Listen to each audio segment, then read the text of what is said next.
So here I am at a basalt formation, and you can see if we go around, this seems to be quite flat.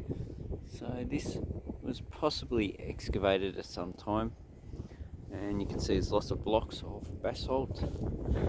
Very beautiful. I really enjoy coming here. So if we get close up, you can see there's lots of fractures in the basalt, lots of not as many vesicles. So this one cooled down not as quick, probably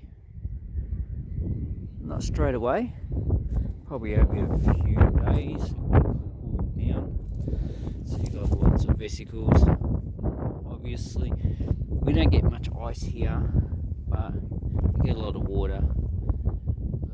When you do get frost, it can cause ice to build up and then it fractures, but you probably won't get that now. And then we have sort of like pillow structures that are up the top, so you can see the vesicles here. Now the reason why this has more vesicles is because this cooled a lot quicker. So as the lava comes out of the ground, it's degassing. So you've got water vapor, carbon dioxide, sulfur, carbon monoxide, whatever, lots of gases are coming out, and this has solidified before the gases can actually escape the lava, and they've been trapped in the actual lava as it solidifies. But as you go down, you can see that, let's go for another part. You can see there's not as many vesicles, so the gases had time to escape. And as you go down into the lava, you can see that there are no vesicles. Now here we have what looks like to be a contact between two lava flows. That's my interpretation, because you've got large vesicles down the bottom because the cold rock has solidified this rock a lot quicker, and then you got some vesicles here. And if we look here, you can see there's pretty much more contact. And as you can see, basalt is usually a bluish colour before it solidifies, but this one is a greyish colour, so it's eroded. Definitely more contact. Go down, so this is more fresh basalt. So as you can see, there's not as many vesicles. You've got a few here, but most of it is just small crystal structures. And you can see, yeah,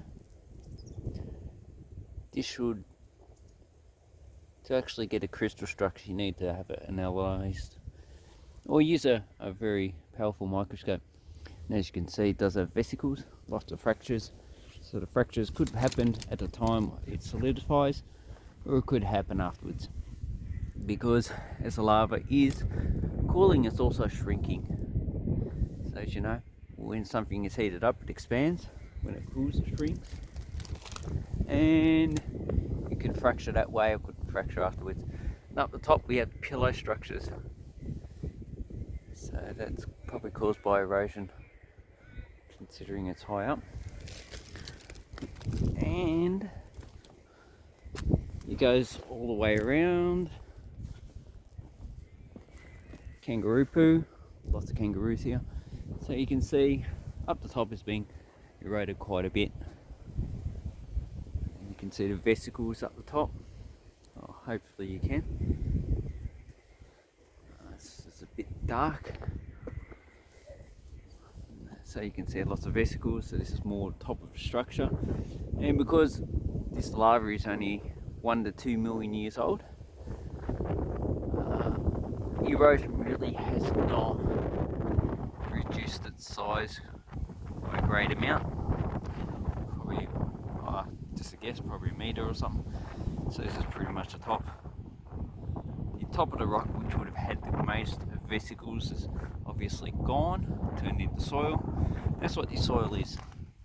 This organic matter, and mainly just the what's left of the breakdown from the basalt, which is clay. So very dry.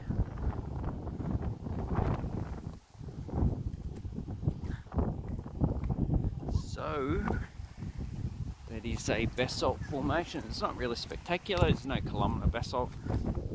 It is just basically all this, and this is more eroded. So if we have a look at the two distinctions, you can see the eroded surface is like a light brownish, whitish colour. This is blue. That's because the crystals change colour, and you can see,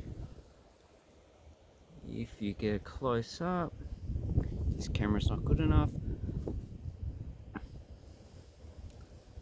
Okay, that there will be a gradation between fresh rock and the eroded surface. It's not that great at the moment because it hasn't had it that long. It needs another few million years for it to penetrate. But you probably won't get that thick because as the rock erodes, it also flakes off. And not only that, you also get build-up of iron. So that can pretty much occur. So that's the basalt rock around my area. So this only took me like 10 minutes to walk in Plenty Gorge National Park, and you can see over there lots of rocks that have fallen down, rolling down.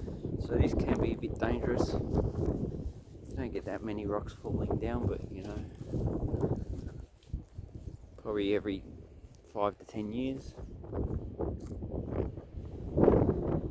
And here's an old tree, just guessing at the size, probably about 400 or 500 years old. I don't know, it's been dead a long time, 20-30 years. And oh look, kangaroo vertebrae. Lots of kangaroos around here, so there's a dead kangaroo around here somewhere. This is part of it. Whereabouts? It's all over the place. Here's another part over here. Also part of the humerus.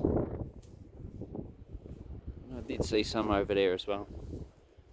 So that is a nice structure, very interesting, the geology of this place. And you can see, this is pretty good.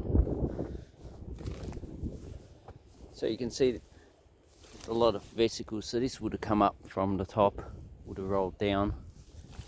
If we have a look here, we have some vesicles in this rock. We have some vesicles, so this is cooled over a long period of time. But up here is definitely a lot of vesicles. So this lava cooled down pretty quickly. And here's the top of the lava flow, and as you can see, multiple vesicles. So this is the top of the flow. There's kangaroos over there. They can't see me.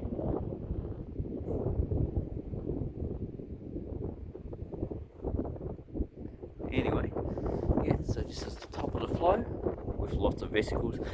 So anyway, in this video, what I wanted to show you is that when there is lots of vesicles in the rock like this, it means that the lava is cooled down very quickly.